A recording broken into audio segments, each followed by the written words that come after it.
안녕하세요. 원더골 라이프 송시장입니다. 26년 새해부터 가장 주목받는 브랜드는 역시나 테슬라입니다. 압도적인 판매량으로 지속적으로 수입차 1위 자리를 차지하고 있는 모델 Y RWD의 가격을 300만원 인하한 것이 화제가 되고 있죠. 5,299만원에서 4,999만원으로 가격을 인하했습니다. 26년 전기차 보조금 100% 지급 상한선이 5천만원으로 정해졌는데 이에 선제적으로 가격을 인하한 것입니다. 보통 가격 인하는 차량이 잘 안 팔리는 비인기 모델에 주로 적용되고 가격을 인하하더라도 옵션을 삭제하거나 줄이는 경우가 대부분인데요. 테슬라는 모델 Y RWD의 이름을 프리미엄으로 변경하고 가격을 인하했음에도 오히려 센터 모니터를 기존 15.4인치에서 16인치 신형으로 업그레이드했습니다. 크기만 커진 것이 아닌 좀 더 각진 형태로 변경되고 해상도 또한 QHD로 업그레이드된 것이 특징입니다. 이뿐만 아니라 고성능 모델인 모델3 퍼포먼스의 경우 940만원이나 가격을 인하하며 제로백 3.1초대의 슈퍼카급 고성능 모델임에도 5,999만원으로 가격을 낮춰 성능 대비 가장 저렴한 차량에 등극하기도 했습니다. 26년엔 4,999만원의 테슬라 모델 Y가 국산차와 수입차 통틀어 1위를 차지할 가능성도 높아 보입니다. 하지만 25년엔 국산차가 1위 자리를 지킬 것으로 보입니다. 25년 11월까지 누적 실적을 살펴보면 국산차와 수입차 합산 1위 모델은 기아 소렌토가 차지했습니다. 누적 판매량은 9526대로 월평균 8230대를 판매한 기록입니다. 동급 형제차인 산타페와 25년 판매가 급성장한 신형 팰리세이드 등 인기 SUV는 물론 카니발, 그랜저 등 전통의 인기 모델들도 모두 제쳤습니다. 오늘은 25년 누적 1위가 확실시되는 2026년형 소렌토의 옵션 추천 영상을 전해드리겠습니다. 견적 기반 빅데이터 자료를 바탕으로 어떤 옵션이 많이 선택되었는지, 그리고 저는 어떤 옵션을 더 추천드리는지 말씀드리겠습니다. 가솔린, 디젤, 하이브리드 중 인기가 더 높은 하이브리드를 기준으로 안내드리겠습니다. 먼저 소렌토는 스페셜 트림인 X라인을 제외하면 크게 3가지 트림이 있습니다. 프레스티지, 노블레스, 시그니처 이렇게 3가지인데요. 그리고 다시 5, 6, 7인승으로 나뉩니다.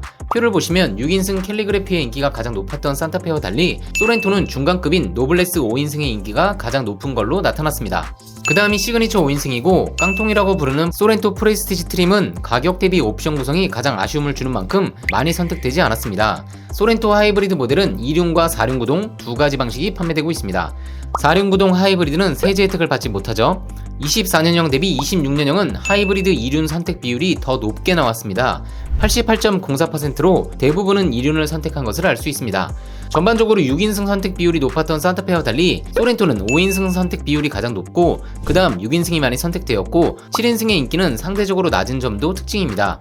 외장 색상의 경우 스노우 화이트 펄이 58.8%로 가장 많이 선택되었습니다. 산타페 외장 색상 2위는 마그네틱 그레이였죠. 소렌토도 그와 유사한 컬러인 인터스텔라 그레이가 25.13%로 2위입니다. 3위 결과도 산타페와 같습니다. 오로라 블랙 펄이 10.78%로 3위입니다. 1, 2, 3위가 산타페와 동일하다면 4위는 소렌토만의 색상인데요. 바로 볼케닉 샌드 브라운입니다. 개인적으로 소렌토 디자인에 상당히 잘 어울린다고 생각되는데 선택 비율은 4.7%대로 높지는 않습니다. 내장 색상의 경우는 2가지 중 선택이 가능한데요. 올리브 브라운이 90.9%로 10명 중 9명의 선택을 받았고 네이비 그레이의 선택률은 9.1%입니다. 가장 인기가 높은 노블레스 트림 기준 어떤 옵션의 선호도가 높았는지 확인해 보겠습니다. 옵션은 중복 선택이 가능하기 때문에 합산 선택률이 100%가 아닌 점 참고 부탁드립니다. 25년형과 마찬가지로 드라이브 와이즈가 약 88.2%로 가장 높은 선택률을 보였습니다. 소렌토 하이브리드의 경우 기본적으로 스마트 크루즈 컨트롤은 적용되어 있지만 후측 방향 충돌 방지 기능이 드라이브 와이즈 선택 시에만 제공되기 때문에 높은 선택률을 보인 것으로 생각됩니다. 두 번째로 인기가 높은 시그니처 트림도 확인해보면 색상 옵션 제외 1위는 역시나 드라이브 와이즈, 2위는 HUD 플러스 빌트인 캠2, 3위는 컴포트입니다. 트림별로 옵션 구성과 선택할 수 있는 품목의 차이는 있지만 소렌토를 구입한다면 지금부터 소개드리는 4가지 옵션은 꼭 고려해보실 것을 추천드립니다. 일단 소렌토는 가장 인기 있는 중간 트림인 노블레스에 4개의 카메라를 이용해 주차할 때 도움을 주는 서라운드 뷰나 깜빡이를 켜면 좌우를 카메라로 비춰주는 후측방 모니터도 들어가고 중형 SUV 같이 덩치가 큰 차량에 있으면 너무나 좋은 원격 스마트 주차 보조도 모두 기본 적용됩니다. 그렇기 때문에 가급적 노블레스 트림을 추천드립니다. 다만 26년형 프레스티지에는 초기 모델에서 지적되었던 파워 테일게이트가 기본으로 적용되고 산타페엔 있고 소렌토엔 없어서 최대 약점이었던 스티어링 휠 그립 감지와 차로 유지 보조 2가 기본 적용된 점은 환영할 만한 포인트입니다. 2016 소렌토 하이브리드 추천 옵션 첫 번째는 드라이브 와이즈입니다. 산타페의 경우 기본형부터 후측방 충돌 경고엔 방지 보조 기능이 적용되어 있지만 소렌토는 전사양 옵션입니다. 바로 드라이브 와이즈에 묶여있는 것인데요. 스마트 크루즈 컨트롤과 HDA1이 기본 적용인 점은 좋지만 차선 변경 시 상당히 유용하고 안전 옵션 중 가장 많이 쓰이는 옵션이기 때문에 후측방 충돌 방지 보조 기능이 포함된 드라이브와이즈는 꼭 선택하시길 추천드립니다. 후측방 충돌 방지 보조만 저렴한 가격에 선택이 가능했다면 베스트였을 것으로 보이지만 129만원의 드라이브와이즈를 선택하면 전측방 레이더 2개가 추가되면서 고속도로 주행보조 2도 적용되고 아이들이나 1, 2열 탑승객의 하차 시 안전에 도움을 주는 안전하차 보조도 포함됩니다. 안전하차 보조 기능은 후측방 충돌 방지 보조 기능에 사용되는 레이더를 이용하여 후측방에 차량 접근 시 경고를 해주고 도어 오픈 시 충돌이 예상되면 문을 잠궈주는 기능인데요. 한 번만 제대로 작동해도 승객의 하차 사고를 예방해주기 때문에 무조건 있으면 좋은 옵션입니다.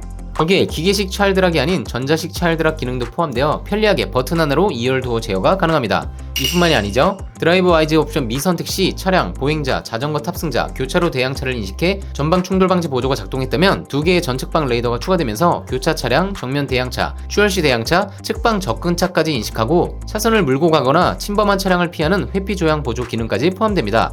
129만원에 이 모든 기능이 포함되기 때문에 드라이브와이즈는 개인적으로 꼭 추천드리는 옵션입니다. 산타페와 달리 옵션을 선택하지 않으면 기본으로 후측방 경고조차 적용되지 않는 점은 26년형에서도 개선되지 않았습니다. 1위 모델인 만큼 기아 측에서 안전사양 옵션 구성에 꼭 신경 써 주시길 부탁드립니다. 두 번째로 추천하는 옵션은 프레스티지와 노블레스 트림의 옵션인 스타일입니다. 일단 이름처럼 스타일을 업그레이드해주는 옵션인데요. 17인치 휠이 18인치 휠로 업그레이드 되는데 휠 사이즈만 커지는 것이 아니라 블랙 알로이 휠이 적용되어 차체 대비 작아 보이는 단점을 극복하게 해줍니다. 화이트나 블랙 외장 차량과의 궁합도 상당히 좋습니다. 그리고 참고하실 부분은 인증상으론 17인치와 18인치의 복합 연비는 동일하며 시그니처에서 19인치 휠을 선택하면 연비가 리터당 1km 가까이 하락한다는 점입니다. 물론 디자인이 더 중요한 분이라면 시그니처와 X라인에서 30만원 더 주고 19인치 휠을 선택하시겠죠. 스타일 옵션에서 더 중요한 점은 프로젝션 LED 헤드램프의 적용입니다. 기본용에는 MFR 타입의 LED 헤드램프가 적용되는데 스타일이 떨어지는 것은 둘째치고 프로젝션 방식의 LED 헤드램프가 야간 시인성을 확실히 높여줍니다. IIHS의 안전도 테스트에서 프로젝션 헤드램프가 야간 안전도 평가에서 상대적으로 높은 점수를 받은 것이 이를 말해줍니다. 이뿐만 아니라 벌브 타입 턴 시그널, 즉 전구형 깜빡이가 LED 시퀀셜 턴 시그널로 변경됩니다. 영상에서 보시는 순차 점등 깜빡이를 내 차에 적용하려면 스타일 옵션을 꼭 선택하셔야 합니다. 후면 역시 차이가 큰데요. 기본형은 벌브형 테일램프에 벌브형 깜빡이 적용이라면 스타일 옵션 선택 시 비로소 광고에서 접하는 LED 테일램프와 LED 턴 시그널이 적용됩니다. 산타페는 기본형 기준 턴 시그널과 후면 램프 등이 모두 LED인 반면 소렌토는 스타일 미선택 시 LED 미적용으로 인한 외관 디자인의 차이는 물론 야간 시인성에도 차이를 보이기 때문에 스타일 옵션도 가능하면 꼭 선택하시길 추천드립니다. 세 번째로 추천하는 옵션은 HD 플러스 빌트인 캠 2입니다. 45만원에 빌트인 캠 2가 단독 선택 가능한 산타페와 달리 HD와 묶여있는 점은 아쉽지만 빌트인 캠 2와 HUD 두 가지 모두 최근 인기 옵션이기 때문에 한꺼번에 선택하는 것도 괜찮겠죠. 실제 보조 배터리가 들어가진 않지만 배터리 매니지먼트 시스템을 통해 블랙박스로 인한 방전을 예방하는 기능도 들어가 있고 빌트인 캠 2의 경우는 빌트인 캠 전용 후방 카메라를 적용해서 앞뒤 모두 QHD의 고화질 녹화가 가능합니다. 또한 음성 녹음도 지원하기 때문에 이제 굳이 별도 블랙박스 장착을 고집할 필요가 없어졌습니다. 영상 정보에 깜빡이를 켜는지 등 세세한 것까지 저장해주고 앞뒤 QHD 화질에 음성 녹음까지 지원되는 빌트인 캠 2, 거기에 유리창에 필요한 많은 정보를 투사하여 안전운전에 도움을 주는 헤드업 디스플레이까지 묶여있기 때문에 여유가 되신다면 HD 빌트인 캠 2 옵션도 선택하시길 추천드립니다. 네 번째는 시그니처 트림에서 선택 가능한 컴포트 옵션입니다. 시그니처 트림의 경우 노블레스부터 적용된 온전자세 메모리 시스템은 물론 핸들을 앞뒤 상하로 전동으로 조절해주는 전동식 틸트 앤 텔레스코픽 스티어링 휠 또한 기본입니다. 하지만 컴포트 옵션을 선택하면 이름 그대로 더 편안한 여러가지 기능을 제공하는데요. 우선 제네시스에서도 옵션으로만 제공이 되는 에르고모션 시트가 운전석에 적용됩니다. 쉽게 말씀드리면 인체공학적인 부분을 고려해 더 많은 방향으로 시트가 조정되는 것인데요. 무려 18방향으로 조정이 가능하고 가벼운 마사지 시트라고 할 수 있는 스트레칭 모드 또한 포함됩니다. 이뿐만이 아닌데요. 무중력 자세를 원터치로 구현해 편안한 휴식이 가능한 릴렉션 컴포트 시트 기능이 적용됩니다. 휴게소 등에서 쉴 때 쓰기에 딱 좋은 기능입니다. 시트 또한 천연 가죽에서 퀼팅 장식이 추가된 나파 가죽 시트로 변경되기 때문에 109만원 하는 컴포트 옵션은 시그니처를 구입하신다면 추천드리는 옵션입니다. 여러분들이 생각하는 베스트 옵션은 무엇인가요? 댓글로 많은 의견 부탁드립니다. 그리고 트림 옵션 선택만큼이나 금융 설계도 중요한데요. 소렌토는 잔존 가치가 높아 장기 렌트 구입 시 특히 유리합니다. 1577-8319 위 번호로 전화주시면 내 상황에 맞는 차량 옵션 추천과 합리적인 견적을 받아보실 수 있습니다. 12월에 할인이 없던 그랑콜레오스가 1월부터 할인이 들어가는데 2025년식이며 소렌토를 고민 중이신 분들은 최대 20%까지 할인이 들어가는 그랑콜레오스도 추천해드립니다. 할부는 선납금 1,780만원, 렌트는 보증금 1,780만원을 넣고 무료 인수이기 때문에 월 12만원 이상 차이로 훨씬 저렴하게 이용할 수 있는 그랑콜레오스도 1월 기준으로는 정말 좋은 선택일 것 같습니다. 현대차의 대표 모델 팰리세이드 하이브리드에 즉시 출고 차량이 있어 안내드립니다. 현재 공식 납기는 3개월이지만 선발주 물량 선택 시 일주일 내로 출고가 가능합니다. Q5나 X3의 대안으로 더 저렴한 가격으로 넓은 3열과 연비까지 갖춘 팰리세이드 하이브리드, 기본형에도 수입차 대비 옵션이 풍부하기 때문에 팰리세이드 장기 렌트를 추천드립니다. 팰리세이드 하이브리드 장기 렌트 문의도 1577-8319 위 번호로 문의 부탁드립니다. 이외에도 다양한 장기 렌트 즉시 출고 차량이 준비되어 있고 상황에 맞춰 최적의 견적 상담이 가능합니다. 국산차 장기 렌트 문의도 1577-8319 위 번호로 문의 부탁드립니다. 내용이 유익했다면 좋아요, 구독, 알림 설정 부탁드립니다. 원더골 라이프 송 시장이었습니다.